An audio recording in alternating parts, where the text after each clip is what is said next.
I just wanted to introduce myself. My name is Corley McKean, and I will be your host tonight. Please keep your computer muted once we start our presentations. We have two guest speakers tonight that I'm so excited to hear from. Paul Laberge and a special guest, Neil Harris, who is actually Janice Hogan's dad, who is a member of our committee. So thank you for coming, gentlemen. It's nice to have you join us. Hello, Lindy Scribanti.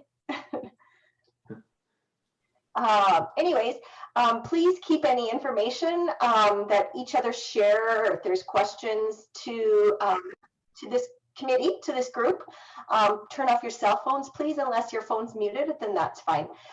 Please talk about solutions, not people, and remember, if you have a question, somebody else probably has the same question, so don't be shy to ask. Spread the word about your family and friends if you've enjoyed tonight, and if you've gotten something from it. We would love for you to share that and encourage your friends and families to join us. Posting that Connecting Parents that Janice Hugh or whatever started. Toy, she's got the meeting going. Also, if there's any topics that you would like us to cover in our meetings, please let us know. Send us a message. We love to make sure that we are hitting all the needs of people in our community. So let us know if we've missed something. Thank you to everybody who's involved. And yeah, if you would like to start recording, Janice, and I will mute myself. Hi everyone, so I'm Janice Hoyen and I'm excited tonight because we get to have two incredible speakers share with us about men's mental health. The first speaker tonight is going to be Paul Laberge, and Paul is the founder of Let's Walk the Talk. His family came to Lloyd in 1997 and his mom actually owns a small flower shop in Lloyd, which is really great. A year after Paul's had a family tragedy in 2018, and he decided to take a walk from Saskatoon to Lloydminster to raise awareness about mental health and to help end the stigma about mental health. And during that time, I think Paul was really inspired by the walk and he wanted to become a motivational speaker. And now he's super, super passionate about helping people and sharing awareness about mental health. And he has huge goals and he plans to walk across Canada and he hopes to raise over $1 million to help support people who need help with mental health. So take it away, Paul. We're looking forward to hearing from you. Thank you, Janice. And also thank you everyone for having me on. So my message is one step forward. In order to move one step forward for mental health, you need to first open up, lift up, and never shut up about mental health. This will lead me to my first topic, which is open up. It was 2014, I was waking up in tears and I couldn't understand what was going on. So I took that one step forward. I decided to open up. I went and got help and I saw a doctor. I was diagnosed with depression and anxiety. A week later, I got a call from my brother to come home. My father tried taking his life. He tried taking his life by pills and alcohol. When I got to the hospital, my father was knocked out. I noticed a red line around his neck. The next day, my father started to open up to me and my aunt and told us he was getting sexually abused by the priest growing up at Sunday school. About 2 weeks later, my dad and I went on a father and son trip to Florida to the NHL 2015 entry draft. It was a great trip, and the one thing, what we started to do was to open up to each other. My dad was telling me he was getting investigated for fraud, and I told him my experiences with mental health. I couldn't imagine how tough that was for him to share with his son. Now, I'd like to share a quote with you guys that helps me move one step forward. This quote is by Sylvester Stallone, as we all know him as Rocky. The world ain't all sunshine and rainbows. It is a very mean and nasty place. It will beat you to your knees permanently if you let it. You, me, and nobody's going to hit as hard as life. But it ain't how hard you can get hit. It's how hard you can get hit and keep moving forward. That's where this quote brings me to my next topic, lift up. At this time, rumors and gossip was flying around in Lloydminster about my father getting investigated. I mean, my dad was going to jail. I couldn't trust the journey I was on at the time. July 28, 2015. There was an article that got out in Edmonton Sun, Saskatoon, the radio, and social media about my father. The one thing that upset me the most was my mom's name was on there, and my mom had nothing to do with it. But the next day, it was July 29th, 2015. I remember I was wiping the mirror with a towel. Right when I saw myself in the mirror, I started crying. I was a huge disappointment in myself. I hated my life. I got in my truck, and my plan was to go and try to take my life. My plan was try to roll my truck, trying to make it look like it was an accident. I failed at trying to take my life, and I remember I tried several times, and finally I scared myself. I remember I was sitting in my truck and I was punching the steering wheel. I was mad, I was upset with myself, and I heard my voice saying to myself, "You're a loser, you're pathetic, and you can't do anything right." I noticed my heart was pounding, and I put my right hand over my left side of my chest. And that's when I realized it wasn't my time to go. My father was off to jail shortly after. I was jobless. I wasn't sure how I was going to get out of this funk. Then I lost my uncle, who was like a grandfather to me. And then I managed to be the worst MC of history of all weddings at my friend's wedding.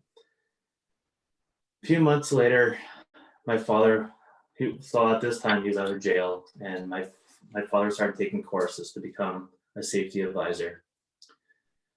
My dad got a job interview, got the job, and he was thinking of pushing back the courses. My dad was doing orientation, and the company that was investigating my father red flagged him. Shortly after, my dad was fired.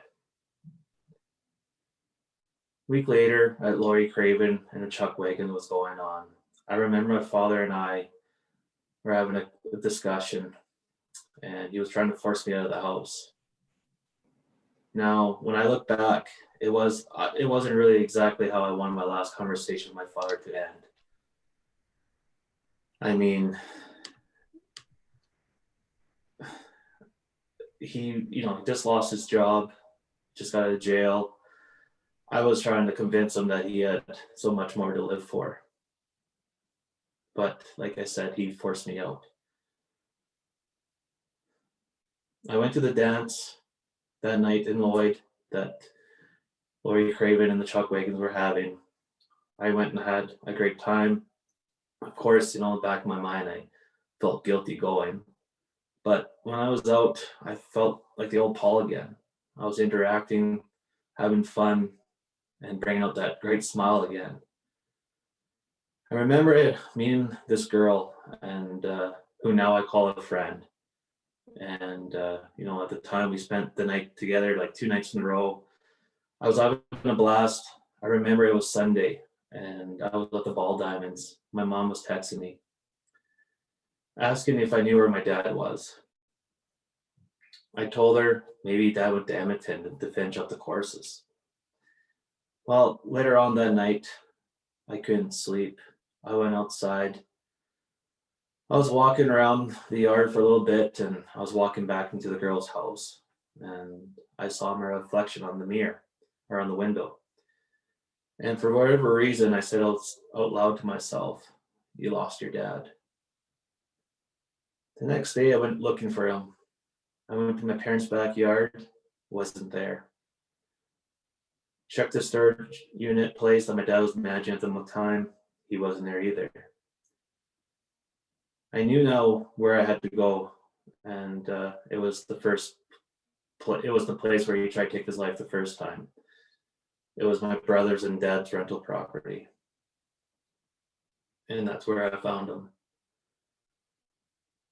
I called my mom, and she told me I had to call the cops.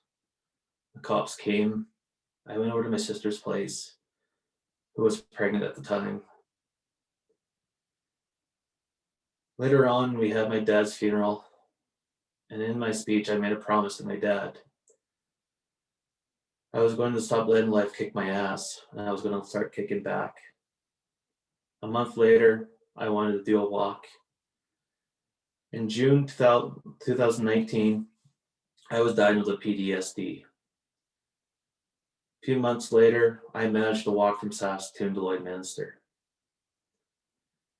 Now, this is where I move to my last and final topic. Never shut up. I would never shut up about mental health. I lost my best friend to this illness, and I don't want you to lose yours. If you bury your emotions, you will bury yourself. Remember, you matter. If I didn't open up, lift up, and never shut up about mental health, I would never have been able to cross that finish line. In the clip, when I was crossing the finish line, you would see me pointing to the sky. I was pointing to the sky to my dad. I did this whole entire walk in his memory, but I also did for everyone who ever lost someone to this illness or going through it. Remember when I was telling you guys when I was trying to take my life and I put my right hand over my side of my chest? Whoever's watching here tonight, I would love for you to follow me to do this exercise with me. So you just put your right hand over your left side of your chest. Do you feel that? Yes, that's your heart beating. There's a reason why you're still here today. My name is Paul. I'm mentally ill, but I'm sure the hell I ain't weak. Thank you.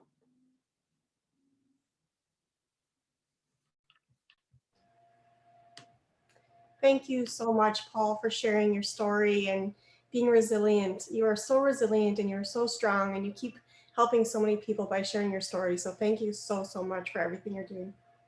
Thank you. Thank you. And now I'm going to introduce my dad, Neil Harris, and we're going to tell you a little short bio about my dad. So Neil has spent 25 years working with men and families who've been impacted by addiction, mental health concerns, and family violence. In the past 14 years, he has worked with Alberta Health Services as a health promotion facilitator in the area of addiction prevention and mental health promotion. Neil is a certified mental health first aid instructor with the Mental Health Commission of Canada. So Dad, thank you so much for sharing with us tonight. We all look forward to hearing your presentation, and I personally have never got to hear you speak, so I'm looking forward to it so much. So thank you for joining us. Okay, thank you. Thanks, Janice, and thank you, Coralie, for inviting me this evening, and also thanks, Paul, for taking the courage to share your story tonight. I know you've talked at events that I've been at in the past, but I'm always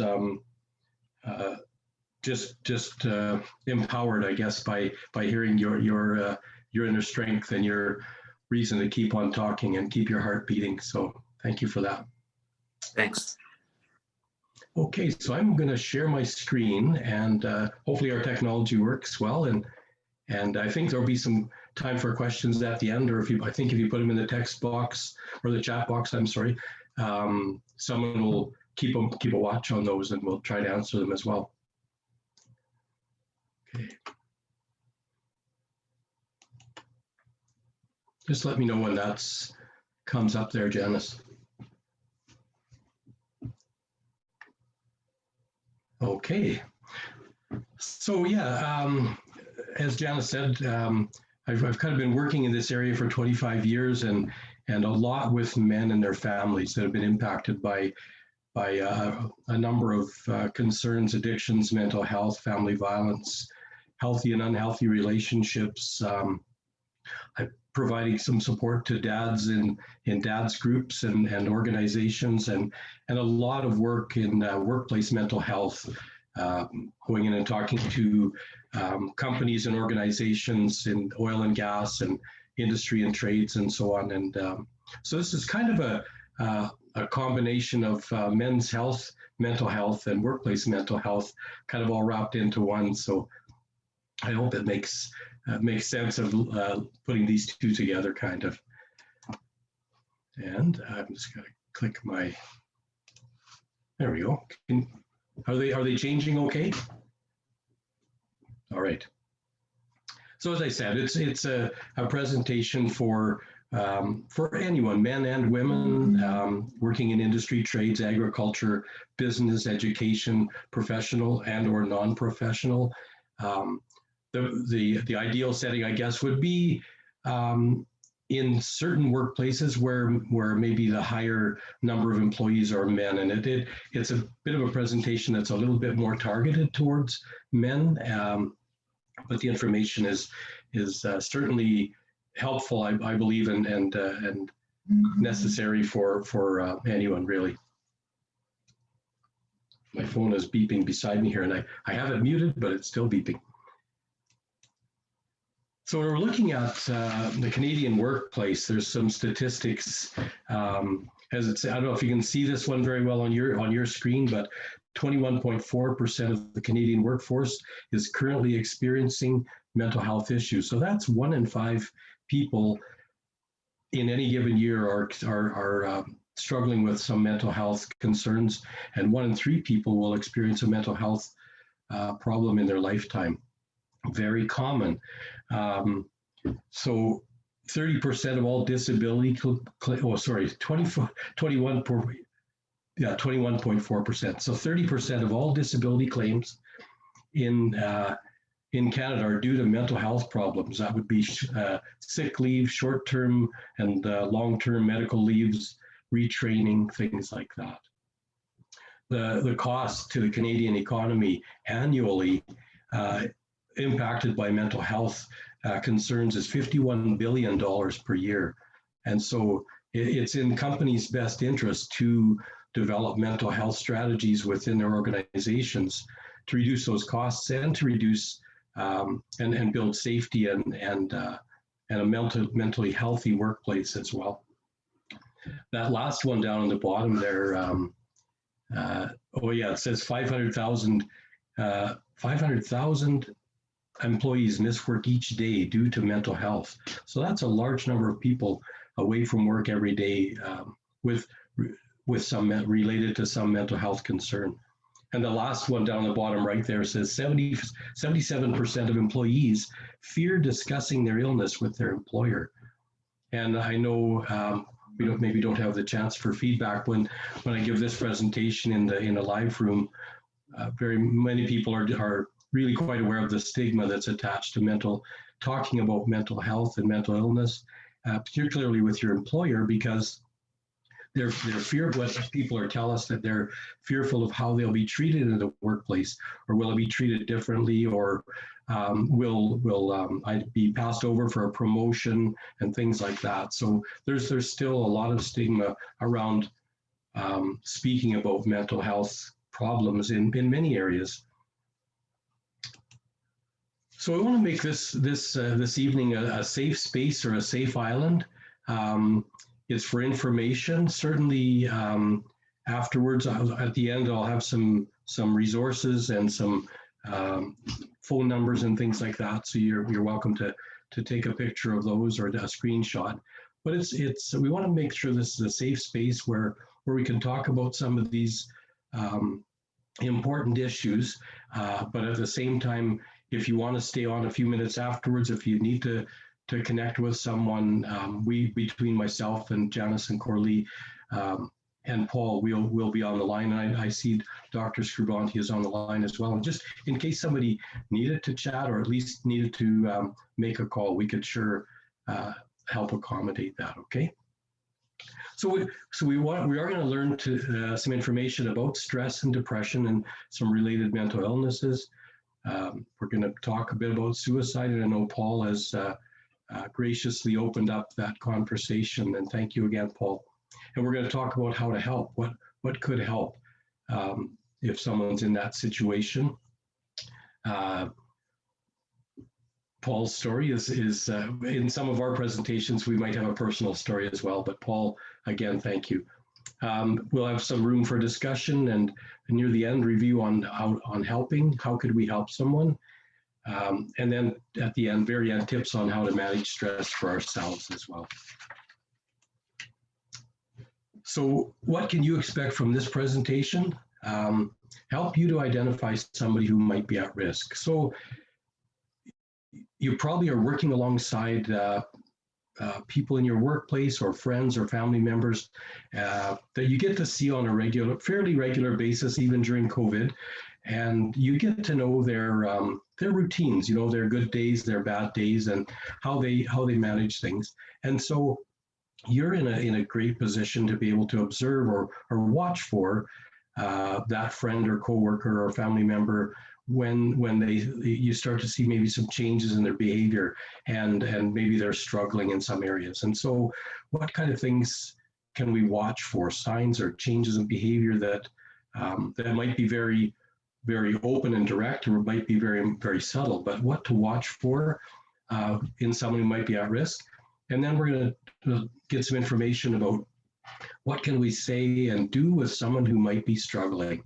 And some people are maybe unsure of speaking with someone that may be struggling with mental health problems because they're unsure of what to say, and maybe worried that they might say the wrong thing and they don't want to make things worse. And so hopefully we'll leave today with some tips and information about some things that you can say or how to bring up a conversation.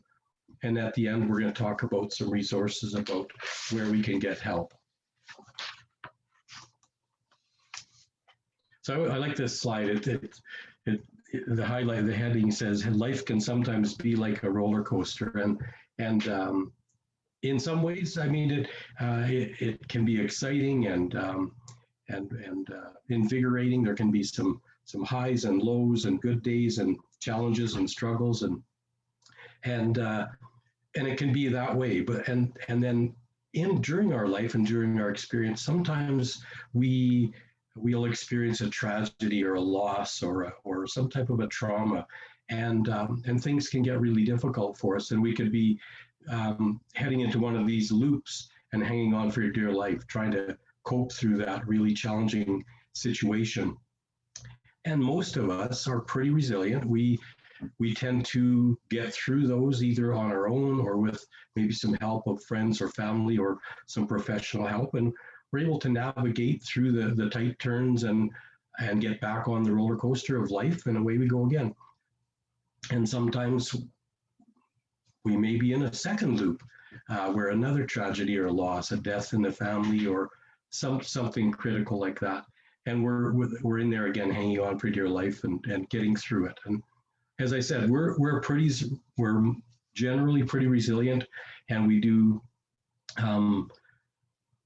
even gain some strength and skills from coming through some tough times. But for some people, depending on their background, the trauma that they've experienced or their life experiences, they get into one or two of these loops in their roller coaster, and they get stuck, and they're not able to get out on their own. And maybe they need a lot more help. They need some professional help. And that's where they may be moving into some mental health problems that really need some maybe more professional help. So certainly stress can be connected to, or ongoing or chronic stress can lead someone to feeling overwhelmed and overloaded to where they're having difficulty coping. And I like this little example about low, medium, and high stress, and the performance connection. It talks about us. We need some good, healthy stress that helps motivate us to do our best work, or to work at the peak of our performance, or if we've got a deadline or something we're planning that's a big event. This is the green zone. We're in that great productive zone, and when that event is passed, it'll subside, and then we'll be ready for the next challenge, and our life needs that energy. As you can see on the left side, no stress or very low stress, there's no growth, no motivation, and that's not really healthy in itself. And then once we pass the green and back onto the other side where we're getting high stress, that's where we start to see being stressed, overload, physical and mental health problems, as it says on their breakdown. So we want to be mindful of that. Healthy stress is good, but toxic or too much stress can be overloading us, and and ongoing stress could lead to a person starting to feeling kind of overloaded, and depression could be depression and anxiety could be a result of overloaded stress. And this is certainly when we look at, I think back to 2015 when we had the last real serious downturn in the economy in Alberta, and oil and gas prices dropped, and farming and industry were hit hard, and it's been the economy has been a struggle for the last 5 years, and then along with that, back in March of 2020, we rolled into COVID-19, and certainly another drop in the economy just from shutdowns of industries and businesses and so on, and certainly job losses and closures, and there's been challenges in the schools with parents and the workplace, and this certainly puts a lot of stress on families as we get through this, and it's exciting to see a lot of resiliency that's happened in this last year, as well as the struggles, but we've got a ways to go yet. And so this kind of stress, a little stress is good. This much stress, as you can see surrounding this person, that could be overwhelming to the point where that person's not sleeping, not eating properly, having trouble at work, and then it may lead to where they just start to feel they can't carry on. I know, I apologize, there's a lot of information on this slide, but I love this mental health continuum, because the part that I like is that this is from the Mental Health Commission of Canada, and they tend to move away from diagnoses such as clinical depression or anxiety or the stigma that might be attached with some mental illnesses, although we want to open up and talk about that. This mental health continuum changes the wording to where we're living healthy, or reacting, or injured, or ill. And you can see that the arrow up there goes back and forth, that we could be anywhere on that continuum.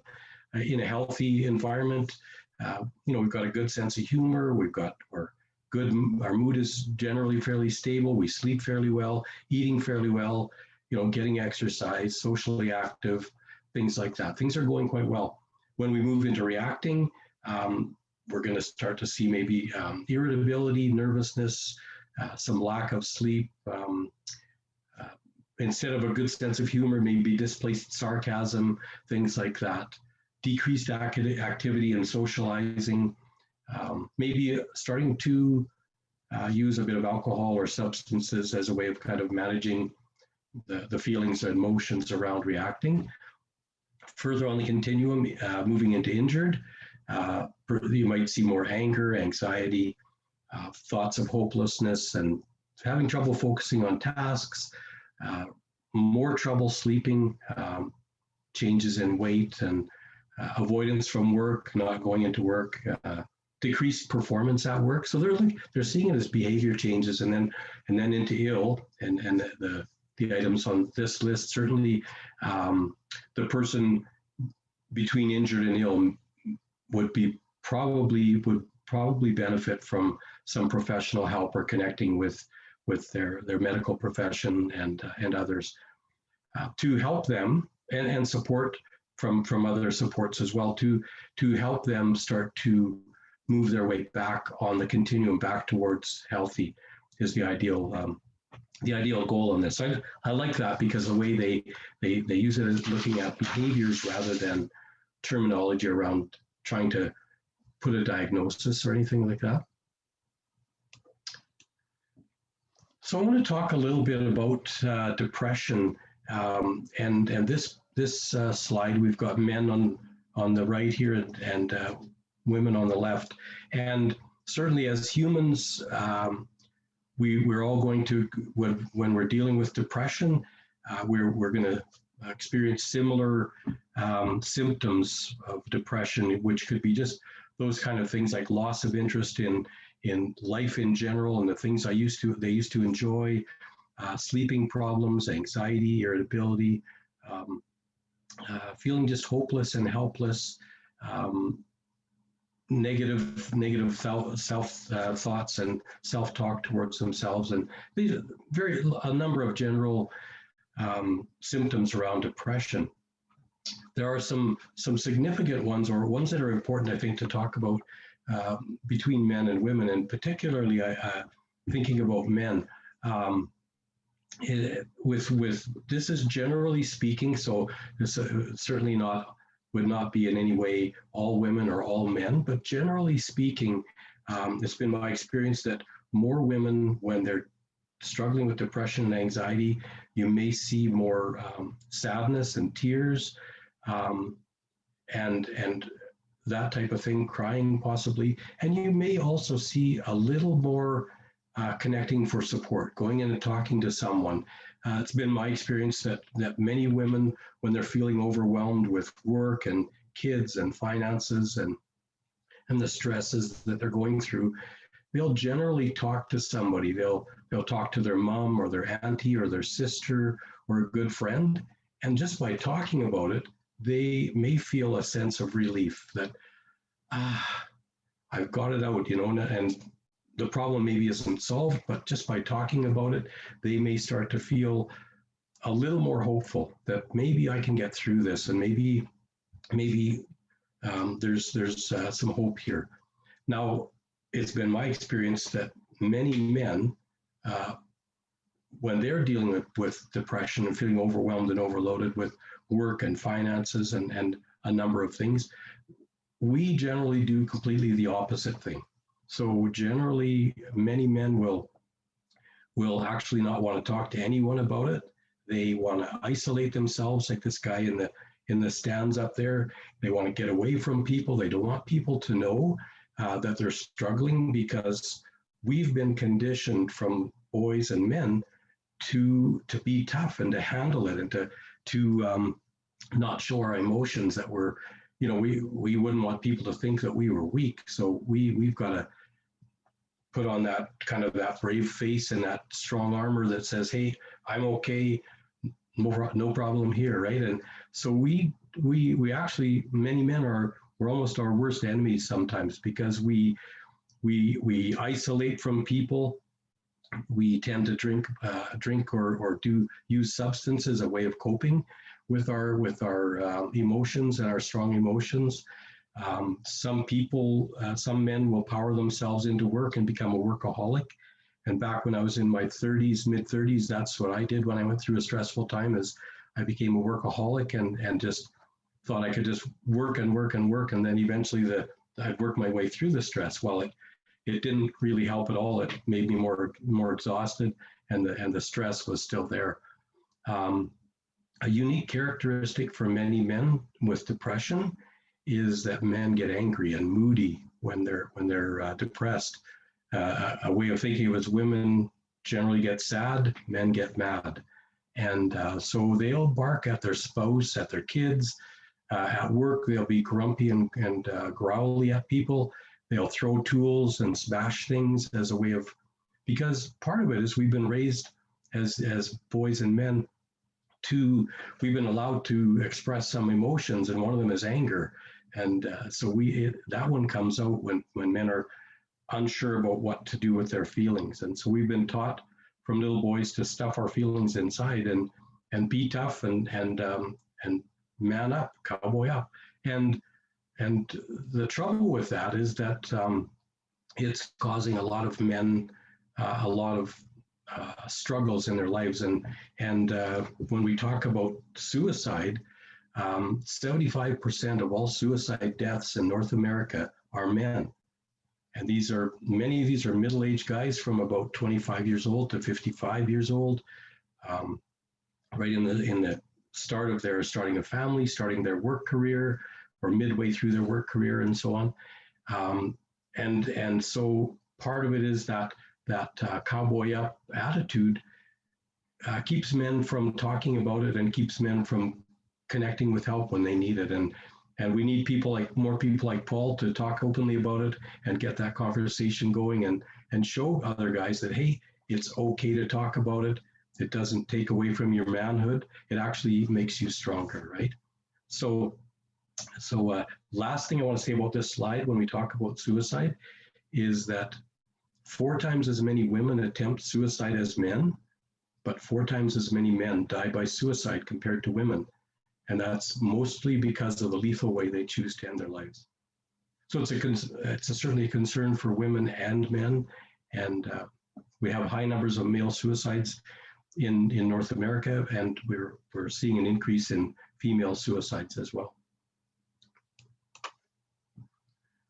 When someone is having thoughts of suicide, they are feeling overwhelmed and uncertain. They're stuck. They're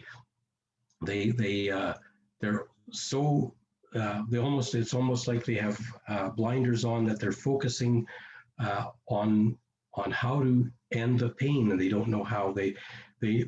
Most people that are having thoughts of suicide do not want to die. They just want the pain of living to end, and they don't know how to do that. They don't know where to go for help. They start thinking that this will solve all of my problems, and things will be better for myself and better for everyone else. And that's sort of that very unhealthy thinking that gets very, very clouded and very focused.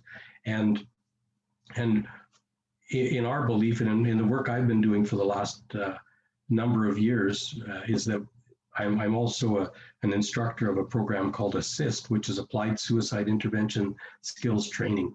And in our work, we believe that suicide is a preventable death most of the time. Not 100% of the time, but most of the time, if we can recognize the changes in behavior, the words the person's saying, how they're acting, that's maybe a little bit out of character or more, we may have a chance to have a conversation with that person and get them talking. They want to live, they just don't exactly know how to start the conversation, how and where to go get help. So that's the next part is the don't waste time. If there's a person on the call today that's struggling, or you know someone is out there, we encourage them to try to seek help if they can. Try to look at some of the phone numbers we're going to show at the end, or find some of the resources.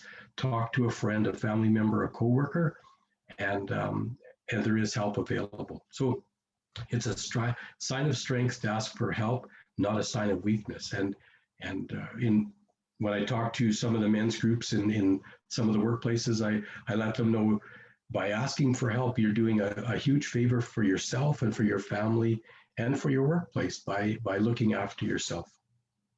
So we don't want to, this is something you can't fix on your own. If you're struggling with slipping into depression, this is something that you may need more help, outside help from family, friends, and professionals.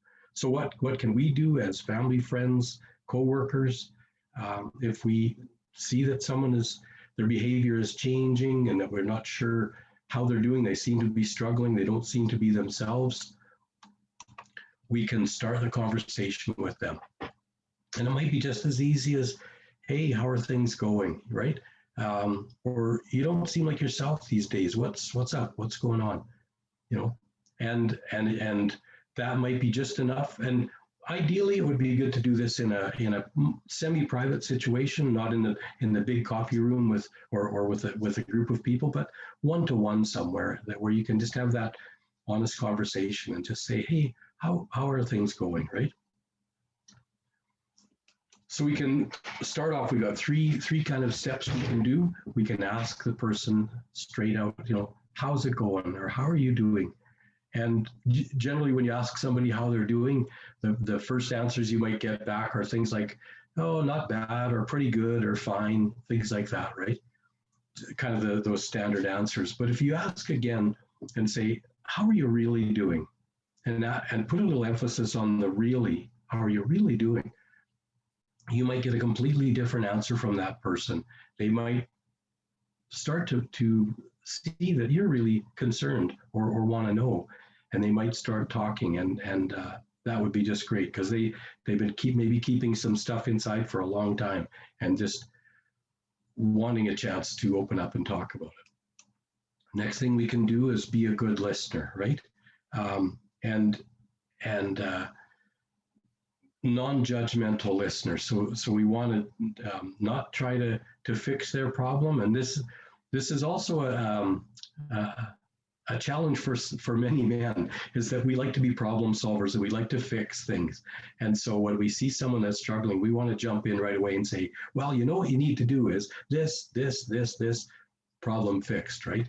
And this isn't a time for that. When somebody's struggling with a mental health or feeling stressed or overloaded, they just need you to listen, be there for them, right?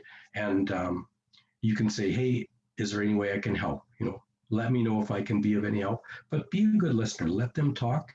They may also have come up with some solutions for themselves that can help them through that problem. So just being a good listener, right? I love this quote from Henry Nouwen.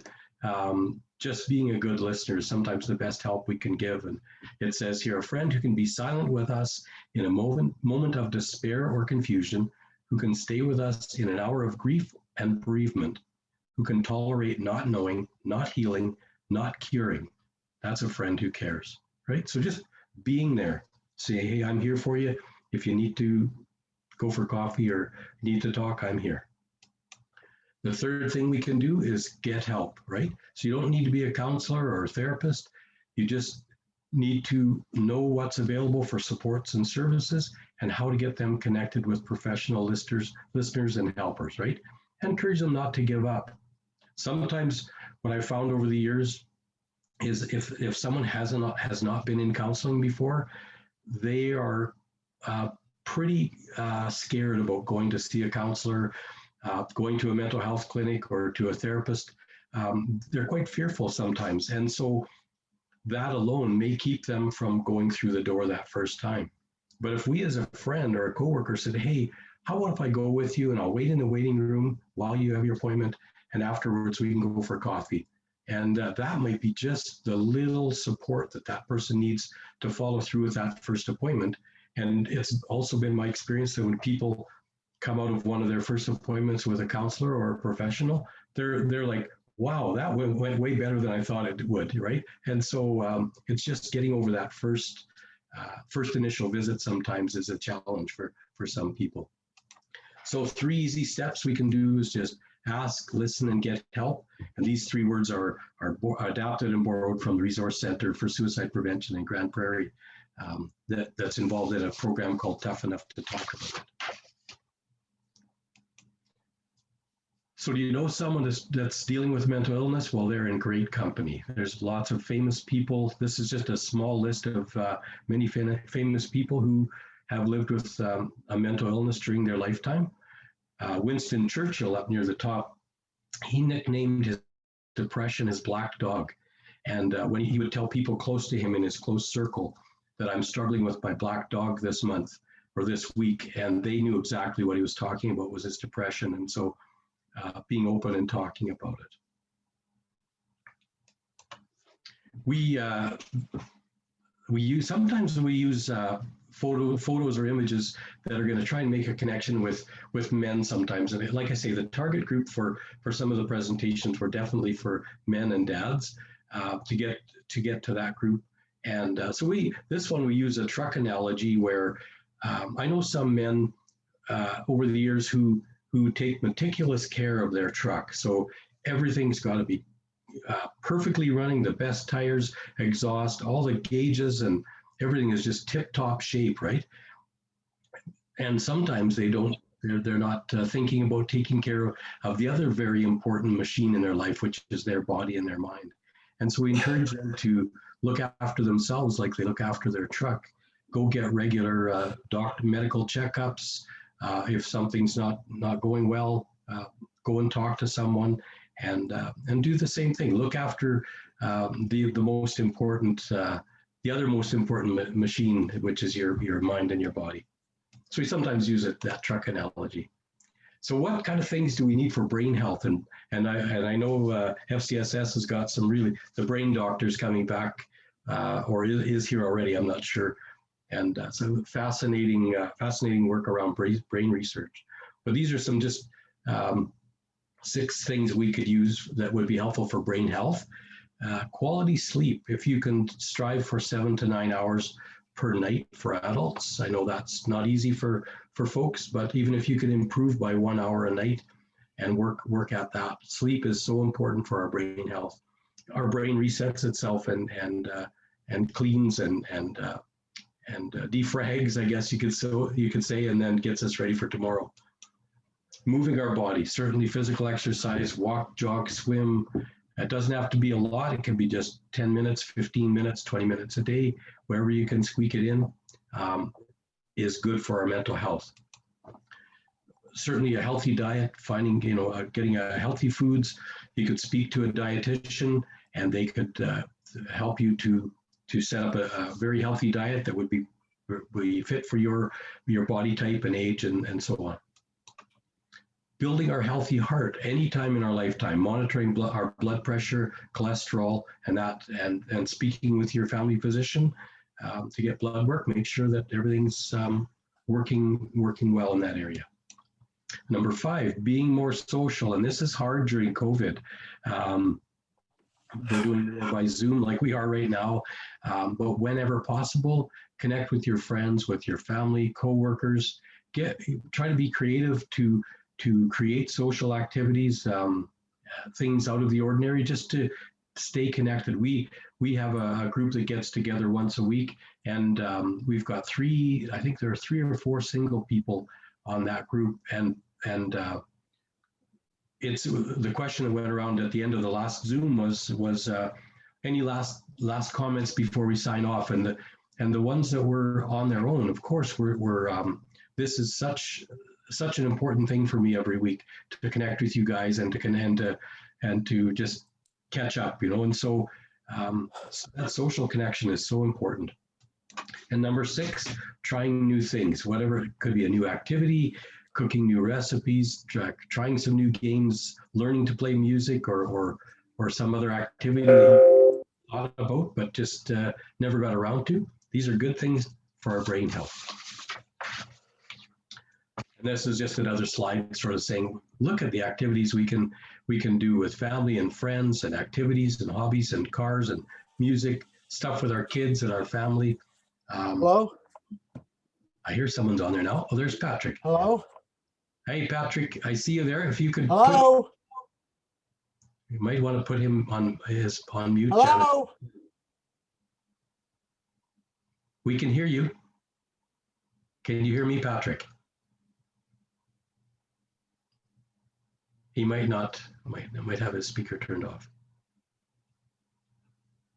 If you're able to unmute him or okay, thank you.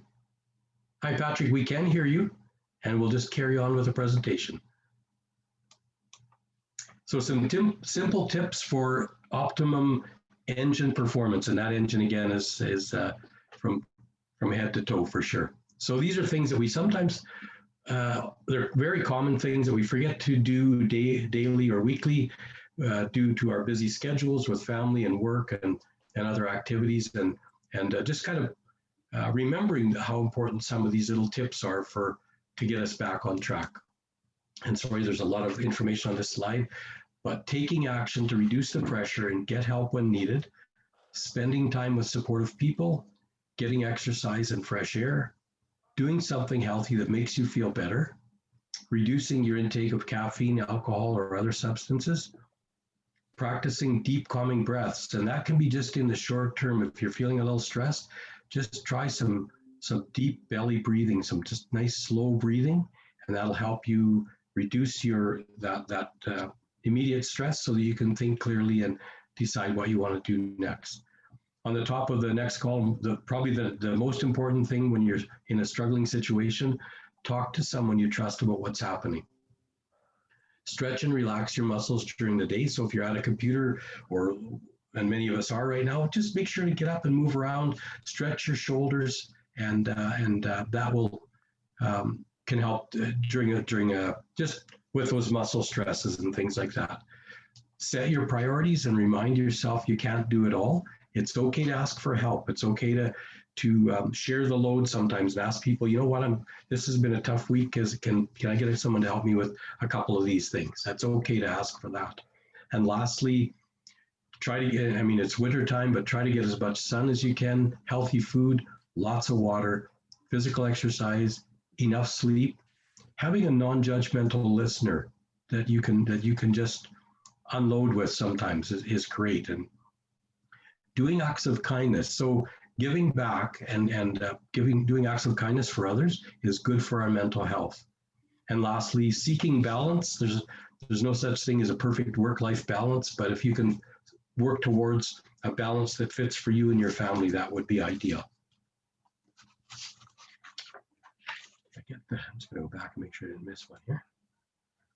So for yourself, if you, and again, we just give that message that you're not alone, but if you yourself were struggling, where would you go for help? Who could you talk to? And so we start in the inner part of that circle with you, your own resiliency and your own strength. What has helped you get through things in the past, and draw on those. Then outside of that, you've got your family and friends that can be good supports for you as well. To the next circle, we've got our neighbors and our co-workers, people that we connect with. And then on the very outside circle, of course, are the more professional services, community services, helplines, our employee assistance program, if you have that one of those with the company you work for, counseling services locally and in the area, a lot of different support groups depending on your needs and what you're looking for. There are other services and support agencies that can provide direction and guidance for things. Certainly our clergy, if you're connected to a Christian community or a faith community of some kind. And I don't know why the doctor ended up over here, but doctor sometimes is probably the first one you might want to connect with in a professional way, just to, if you haven't had a checkup for a while. And again, this is why I talk about men, is a lot of times we won't go see a doctor until there's something really serious. And I really encourage doctors to go for a regular checkup, men to go for a regular checkup with their physician at least once a year, just to make sure that they're staying on track. So a doctor, a great place to start. And this is another little poster I love. Courage does not always roar. Sometimes it's the quiet voice at the end of the day saying, I'll try again tomorrow. So if we're struggling today, that's okay. We'll start tomorrow. And I like what Paul said about, I'm going to put one foot forward, and that's where I'm going. I'm stepping forward and making a move in that direction. So I've got a couple of slides here next with some resources. If anyone wants to take a picture of these, or I know this presentation will be saved, will be recorded as well, so you can always come back here. But feel free to take a picture. These are mostly local. There's a few provincial lines there, but the other ones are local in the Lloydminster and area. And then the next one is some websites. Again, Alberta and Saskatchewan, these were where you could get the most current information about COVID-19 and supports and services in both Alberta and Saskatchewan. And then locally, we've got YLL My Home, a great resource site with lots of great information on it. The Project Sunrise website is www.lloydminstermentalhealth.ca. And then the Lloydminster Supports, which I'm not sure if I have the newest version, but it's that little supports booklet, Lloydminster Supports, which has a list of all the local support agencies and counseling and just a ton of really great resources as well. So I think this is my last slide. So this is my second favorite hockey player right now, because my new favorite hockey player is definitely Connor McDavid, but second to that, Wayne Gretzky. And Wayne had a saying years ago that kind of stuck with me. Was he said, "You'll miss 100% of the shots you never take. You'll miss 100% of the shots you never take." And so with that, I encourage people to take a shot. If you know someone in your life that's struggling, make a chance to connect with them, at least start a conversation, be that friend that might be that support for them. Or if you're struggling yourself, take a shot and reach out for some help. There's lots of help out there. And with that, I would just like to say thank you. And if there's any questions, I'd be open to try to answer them. Or maybe Paul, you'd have some questions for Paul as well. Thank you, guys. I'm just going to pause right now because I'm going to pause the recording so we don't record the questions. So thank you, Dad, so much for sharing such valuable information about men's mental health and mental health in general. And yeah, hopefully if anybody has any questions, you can type them in the chat, or if you want to, you can unmute yourself and ask a question.